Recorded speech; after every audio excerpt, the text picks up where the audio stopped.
Passport కు apply చేయాలనుకుంటున్నారా? అయితే ఈ నిబంధనలు మీకోసమే. భారతీయులు విదేశీ ప్రయాణాలు చేయాలంటే ఖచ్చితంగా పాస్పోర్ట్ కావాలి. భారత పౌరులందరికీ పాస్పోర్ట్ పొందడానికి అర్హతలు ఉన్న పాస్పోర్ట్ కావాలంటే నిర్దిష్ట నియమ నిబంధనలు పాటించాల్సి ఉంటుంది. అయితే తాజాగా పాస్పోర్ట్ నియమాలను సవరించారు.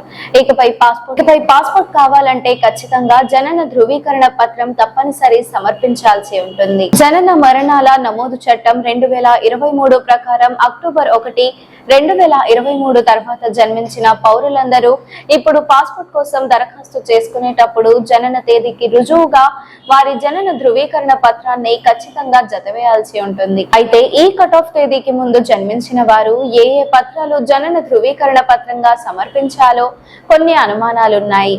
ఇలాంటి అనుమానాలకు చెక్ పెడుతూ ప్రభుత్వం ఇటీవల ఓ గెజెట్ ను విడుదల చేసింది. పాస్పోర్ట్ సవరణ నియమాలు 2025 ప్రకారం జనన రుజువుగా ప్రత్యామ్నాయ పత్రాలను సమర్పించవచ్చు. ఆ పత్రాలు ఏంటో ఇప్పుడు తెలుసుకుందాం. పాఠశాలలు జారీ చేసే టీసీతో పాటు మెట్రికులేషన్ సర్టిఫికేట్ ను సమర్పించవచ్చు.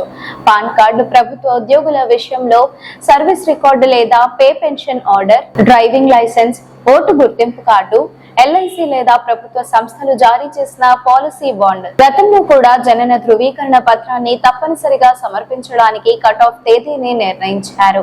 దాన్ని జనవరి 26, 1989గా పేర్కొన్నారు.